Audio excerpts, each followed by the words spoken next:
Hello guys, welcome back to Planet Mithril, and today we have one of the most infamous hobbitses for you as a painting tutorial. But this model is a classic pose from one of the most terrifying and vindictive hobbits in the range, and who doesn't love charging across a battlefield with a Brolly wielding maniac at the head of their army? It doesn't do any damage, but my days does it look awesome. Yes, we're talking about Lobelia, Sackville, Baggins, the constant thorn in the side of our dear heroes, the Bagginses at Bag End. Please sit back, relax, and enjoy the video. Base colours. We're going to start by using a base coat of Bugman's Glow and Cadian Fleshtone and paint all of Lobelia's face, forearms and hands. We were mistaken at this point because we thought she had hobbity feet, but it turns out she's one of the few hobbits that actually wears shoes, so don't paint her feet with this mix at this stage. Then we can use Zandri Dust mixed with a little bit of Skavenblight Dinge and apply this as a base coat to all of her hair.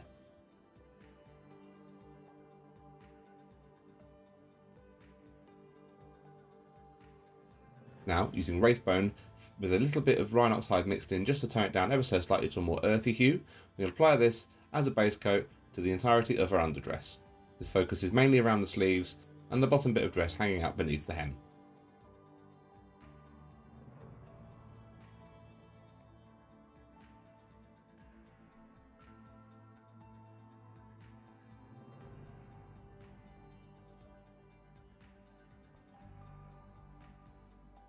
We can apply a base coat to the rest of the dress now with pure Dryad Bark.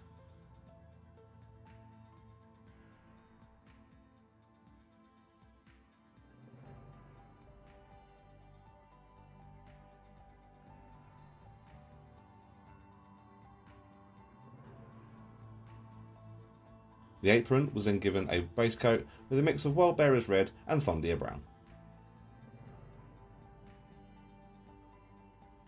Making sure we're tight and neat enough to get the apron strings that go around the back of the dress.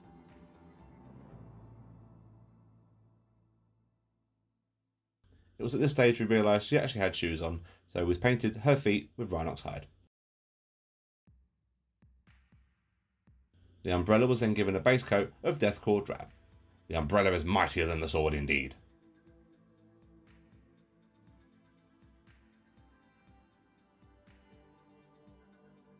We then carefully picked out the Brolly spike with Lead Belcher,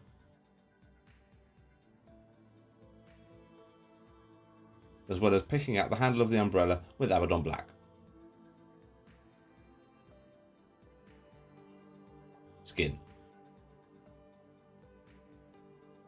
So to start off with, we're going to apply a wash to all the skin now with Reikland Flesh Shade, thinned down with a little bit of Lamia Medium.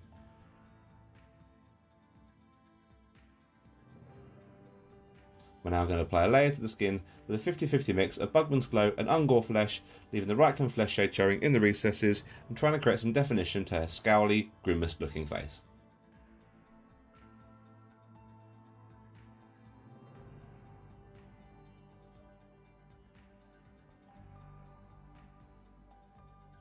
Once you're happy with how your layering stages are looking, we're going to start working in Kislev Flesh and start working up towards the later highlight stages, trying to create more definition and really capture the mean-spirited look of Lobelia Sackville Baggins. We're using the Kislev Flesh here quite early on because we want to give her a slightly more drawn and washed out impression, as Lobelia's colour palette is significantly less colourful than that of her Hobbit counterparts.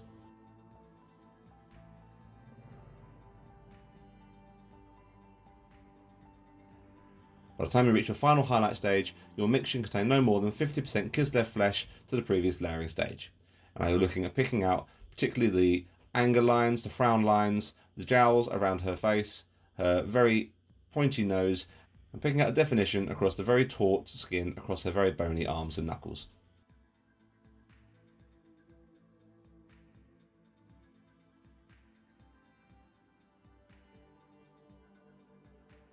And the final highlight stage can be applied with a small amount of powdered butch flesh mixed into some Kislev Flesh, just to finish off that really washed out, haggard, old appearance we want for Lobelia.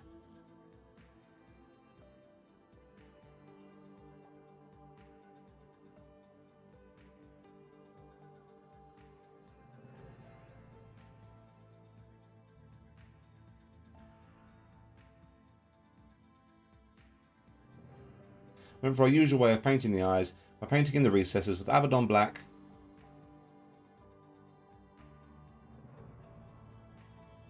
followed by 2 dots of pallid witch flesh either side to finish off the pupils.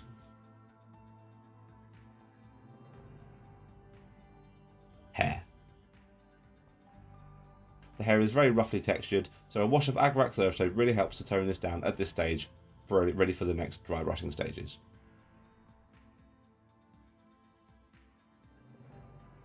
Once your wash is dry, we're going to start applying a dry brush now with it by adding Balor Brown, the previous Xandri Dust and Scaphe Black mix. Keeping this fairly heavy, but being very careful here not to bleed out onto the skin. I'm going to work this up to a highlight of pure Balor Brown, leading in towards the following highlighting dry brushing stages.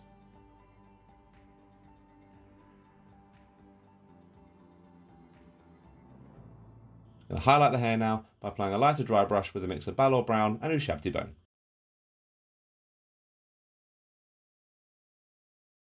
Followed by a final highlight dry brush with pure Ushabti Bone, just to pick out the very edges and tips of her perm.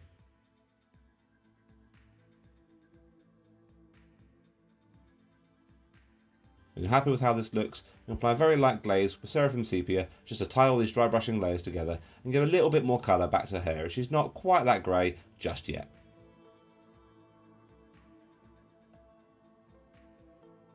To start off with, we're going to apply a manual shade to all the beige areas now with a mix of Rakarth flesh and Dryad bark.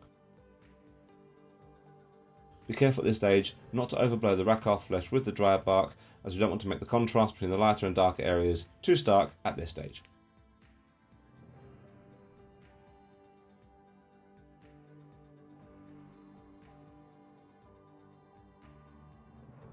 Now we're going to apply a very thin down glaze of Agrax Earthshade just to accentuate the manual shade a little bit and apply a little bit more tone and depth to the cloth.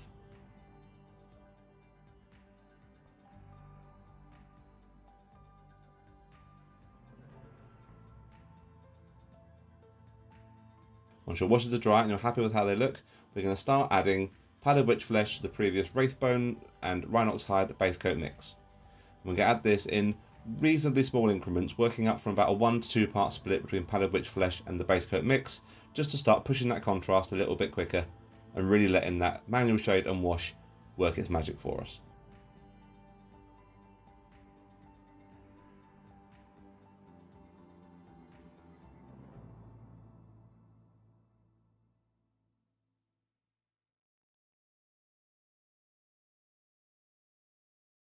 Increasing the amount of Pallid Witch Flesh to a 2-to-1 ratio split, favouring the Pallid Witch Flesh, leading into the highlight stages going forward. At each stage, focusing on pushing the highlights closer and further towards the outer areas and the most prominent folds in all the cloth and material. And again, as white is notoriously hard to work with, it might be easier if you thin this down and apply this in a few small coats just to make sure we get a nice smooth finish across all the inner dress.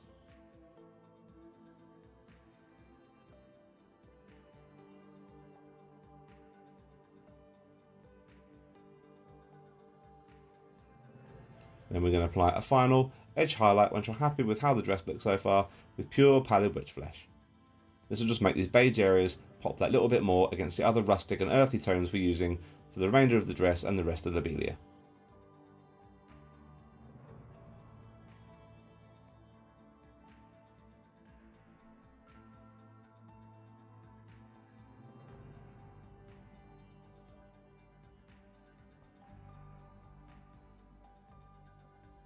And happy with how this all looks, apply a super thin down glaze to all the inner dress now with some Seraphim Sepia just to tie all the layers and highlights together.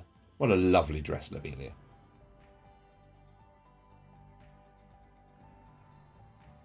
Outer dress.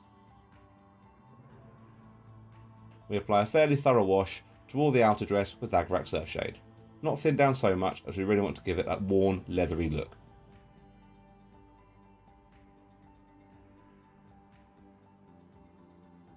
Once the wash is dry, we apply the layer now with a 50-50 mix of Dryad Bark and Gawthor Brown, leaving the Agrax Earthshade showing in the recesses, particularly on the underside of the bust and around all the folds in the back and reverse of the dress. It's a really nice well-defined fold here, particularly for a metal model, so it'll be really easy to work out where your layer stages and blocking stages need to go at this point.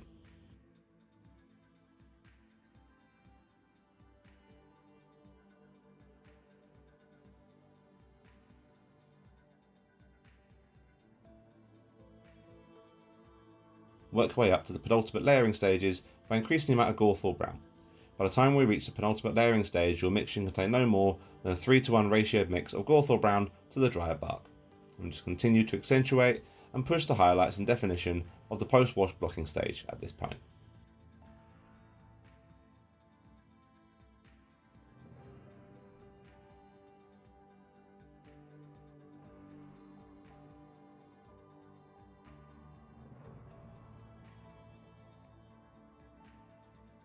Now we're going to start highlighting by adding in Baneblade Brown to the previous Gawthor Brown and Dried Bark mix. We haven't worked our way up to pure Gawthor Brown for any of the stages, as we don't want to overblow it and add too much colour back to the dress. We want quite a worn, leathery, age-old dress, which we feel suits Lobelia's personality and characterisation much more than if she had a more vibrant colour palette.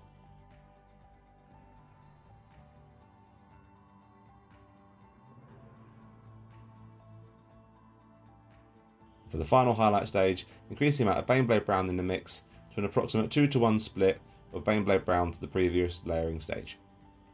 And again, as we did with the white underdress, you're focusing on accentuating the most prominent folds of material, just where the light will be catching the most.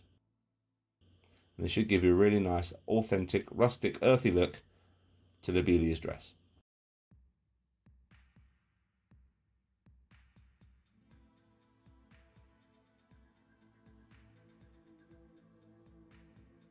Once you're happy with how this looks, once again we'll apply another glaze, this time with Agrax Earthshade thinned down significantly with Lamy Medium, just to tie all the layers and stages together.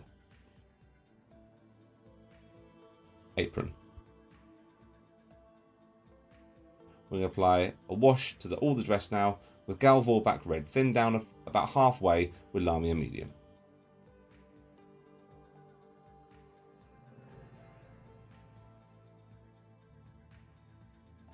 Now we're going to start layering over and putting our blocking layer in using pure World Bearers Red. This covers really well and provides a really nice natural look for the progression of highlight colours we're going to be using going forward.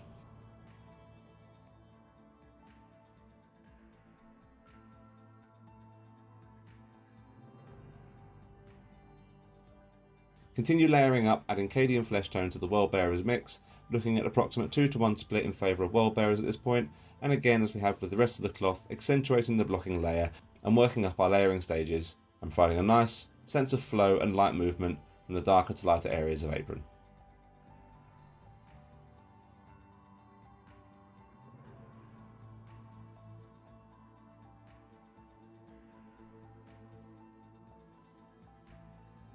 In the penultimate layering stage, your mix should contain no more than about 2/3 Cadian Flesh Tone to World Bearers Red.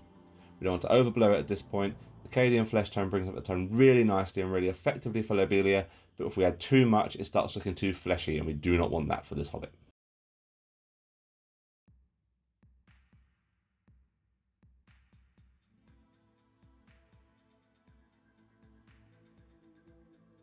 Now for the final highlight stage, we're going to add approximately 50% of Full Grim Pink to the previous layering mix and apply this as a fine edge highlight across the whole apron.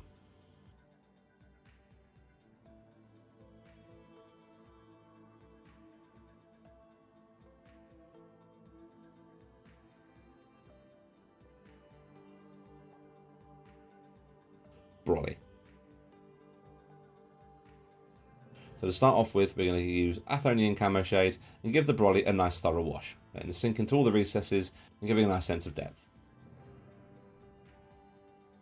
And I'm going to apply a layer with a mix of Deathcore Drab and Balor Brown, leaving the Athonian Camo Shade showing in the very pronounced recesses in all the folds of the umbrella material.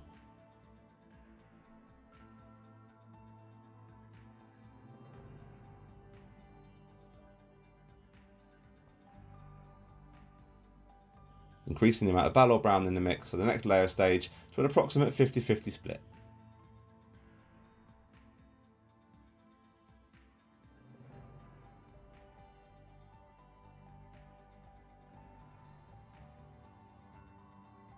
And finally applying another glaze to the Brolly with Athonian Camo Shade.